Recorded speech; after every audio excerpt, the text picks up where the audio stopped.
పురుగులు పట్టి చేస్తావురా నా కొడక. Hello all, welcome back to అవిల్ పండు. నా పని అయిపోయింది. ఇప్పుడే ఒక రాడ్ సినిమా చూడడం జరిగింది. ఇది ఒక పెద్ద కళాఖండం అనుకోవచ్చు. మా ఫ్రెండ్ బాబాబా చూస్తూ ఉంటే సర్లే బాబాబా అని నేను కూడా స్టార్ట్ చేసిన.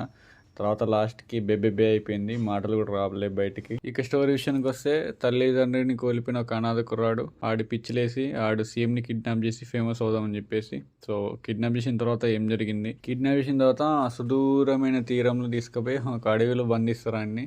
బంధించిన తర్వాత అసలు ఈయన ఎందుకు కిడ్నాప్ చేసిండు అండి, ఈయన పిచ్చోడికి ఆ సీఎంకి సంబంధం ఏంటో తెలియాలంటే మీరు సినిమా చూడాలా. కానీ చూడకండి, పెద్ద తెలుసుకోవాల్సిన పని కూడా ఏం లేదు. ఎందుకంటే తెలుసుకుని పెద్ద చేసేది ఏం లేదు, టైం బొక్క ఎవరని తప్పించి. డార్క్ కన్నా కన్ఫ్యూజింగ్ ఉంటుంది సినిమా స్టోరీ, ఆ స్క్రీన్ ప్లే అంతా.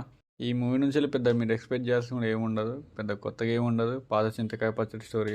మోహన్ లాల్ గారు ఎందుకు ఇలాంటి సినిమాలు తీసుకుని నాకు అర్థం కావట్లేదు. కుక్కరాడ్ అన్నమాట, కళాఖండం. నాకు సజెస్ట్ చేసిన మా వాడికి రేపు ఆఫీస్కి వెళ్ళాక అనుకుంటుంది.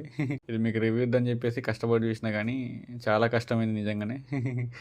ఏది కష్టపడి చేసినా కూడా పని నాకు అంత కష్టం అనిపించేది, కానీ ఈ సినిమా చూస్తే చాలా కష్టం అనిపించింది. ఎందుకంటే ఈ సినిమా చూసిన తర్వాత నా మీద నాకే అసహ్యం వేసింది, నా మీద నాకే జాలేసింది. ఆ తర్వాత వెక్కిలి నవ్వు కూడా వచ్చింది. అట్లుండే యాక్చువల్లీ సినిమా కూడా ఇట్లా తీస్తారా అనిపించింది. మా వీధి చివర పోరగాళ్ళకి అడిగినా కూడా మంచిగా తీస్తారు సినిమా. అట్లా అనిపించింది. ఇంకెన్నాళ్ళు ఇది ఇలానే రొట్టె లాగుతారు అనిపించింది. అండ్ ఇది చూసిన తర్వాత మా ఫ్రెండ్ గారితో అందం అనిపించింది. ఎలారా ఇది తింటున్నావు అని అంటారు కదా, నువ్వు వస్తానే వద్దంటాను. అలా చెప్దాం అనుకున్నా, రేపు వెళ్ళి ఆఫీస్లో చెప్తా. డార్క్ ఏంట్రా, ఎవర్రా డార్క్, ఎవర్రా స్ట్రేంజర్ థింగ్స్, ఎవడు ఇదిరా అసలు డార్క్ మూవీ అంటే.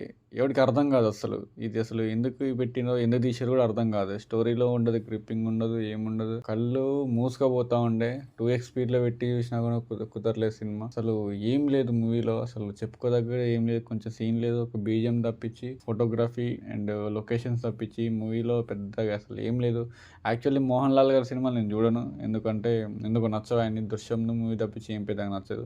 సర్లే అని చెప్పి తెలిసి మరి బావిలో దూకినట్టు పోయిపోయి, ఆ గొర్రె పోయి గుంటలో పడినట్టు పోయిపోయి నేను ఈ మూవీ చూడడం జరిగింది. పెద్ద ఏం లేదు మూవీలో ఆఫర్ చేయడానికి కూడా. అదే రొటీన్ స్టోరీ, పెద్ద స్టార్ క్యాస్ట్ పెట్టి తీసే అవసరం ఏముంది అనిపించింది. మోహన్ లాల్ గారు సూపర్ మ్యాన్ అన్నమాట.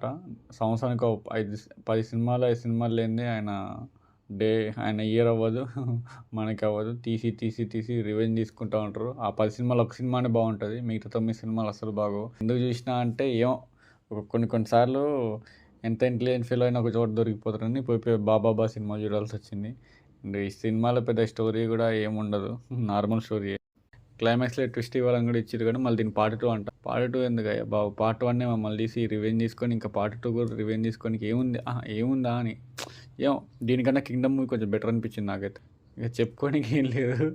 మీరు ఈ బాబా మూవీకి పోకుండా సైలెంట్గా ఉన్నారనుకోండి, మీకు బేబే అని కూడా మాటలు బయటికి రావాల్సిన పని ఉండదు. ఒకవేళ మీరు చూసి అనుకోండి, మీకు మాటలు కూడా రావు.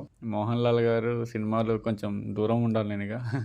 ఈయన సినిమాలు దృశ్యం ఒకటే నాకు నచ్చింది, పెద్దగా ఏ సినిమా నచ్చదు ఎందుకో కానీ. ఆ దృశ్యం కూడా వెంకటేష్ గారు తీయడం వల్ల మళ్ళీ చూడాల్సి వచ్చింది. యాక్చువల్లీ మన్యంపులు కూడా పెద్దగా నచ్చదు. ఇక ఈయన మూవీస్ కొంచెం చూసేటప్పుడు నేను కొంచెం డాక్టర్ల దగ్గర నుంచి వెళ్ళి ఒక సజెస్టబుల్ ఒక నోట్ రాయించుకొని మరీ పోతాయి సార్ సినిమా. పెద్ద ఓటీటీలో కూడా స్కిప్ చేసేది ఈ సినిమాని, అందుకే థియేటర్లో ఫ్లాప్ అయిందేమో.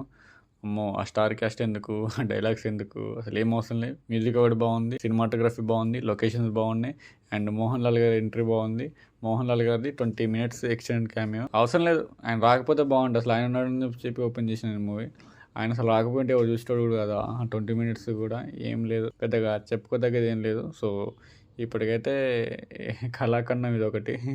2025లో చీకట్లో మూవీ తర్వాత ఇది ఇంకో వర్స్ట్ మూవీ అన్నట్లు. ఆ చీకట్లోనే కొంచెం గ్రిప్పింగ్ అనిపించింది కొంతసేపు అయినా, ఇందులో పెద్ద గ్రిప్పింగ్ కూడా ఏమనిపించలేదు. అసలు కళాఖండం అంటే కళాఖండం pro max. And that's all about this review. ఈ సినిమా మీరు చూడకండి, మీరు హ్యాపీగా ఉండని, నేను హ్యాపీగా ఉంటా. Love you all, signing off, bye bye.